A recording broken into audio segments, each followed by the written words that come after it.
AP ఎర్రగుంటపాలెంలో missing అయిన తండ్రి ముగ్గురు పిల్లల ఆచూకీ తెలంగాణలోని నాగర్ కర్నూలు జిల్లా సూర్యతండ సమీపంలో లభ్యమైంది. నిన్న తండ్రి బాడీ లభ్యం కాగా ఈ రోజు కొడుకు కూతురు మృతదేహాలు లభ్యమయ్యాయి. తండ్రే పెట్రోల్ పోసి కాల్చి చంపినట్లు పోలీసులు గుర్తించారు. మోక్ష అనే పెద్ద కూతురు మృతదేహం కొట్రగేటు సమీపంలో లభ్యమైనట్లు పోలీసులు తెలిపారు. ఏపీ పోలీసులకు పూర్తి సహకారం అందిస్తామని డీఎస్పీ శ్రీనివాసులు తెలిపారు.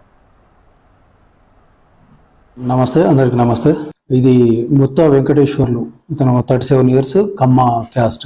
ఇతను పెద్దబోయపల్లి విలేజ్, ఎర్రగొండపాలెం, ప్రకాశం జిల్లా. ఇతను 37 తారీఖు సాయంత్రం అక్కడ ఆ ఊరు నుంచి తన ముగ్గురు పిల్లలు తీసుకొని ఇతను శ్రీశైలం గుండా బయలుదేరి మోటార్ సైకిల్ మీద ఇక్కడ సండే నాడు ఇక్కడ నైట్ దోమలపేటలో పడుకున్నట్టుంది. సండే మార్నింగ్ తను హాజీపూర్ గుండా ఈ హైదరాబాద్ హైవేపై శ్రీశైలం రూట్లో వెల్దండ అక్కడ అంతవరకు ప్రయాణించండి తను. అయితే ఇతను హాజీపూర్ నుంచి ఈ డిండి మధ్యలో తన ముగ్గురు పిల్లలతో కనిపించాడు. ఈ హాజీపూర్ దాటిన తర్వాత వెల్దండ నుంచి వెల్టూరు దగ్గర నుంచి ఒక పెద్ద అమ్మాయి తర్వాత ఇతనే అక్కడికి ప్రయాణించినట్టుగా మాకు వాళ్ళ ఇన్ఫర్మేషన్ ద్వారా మేము వెరిఫై చేస్తే తెలిసింది. ఇది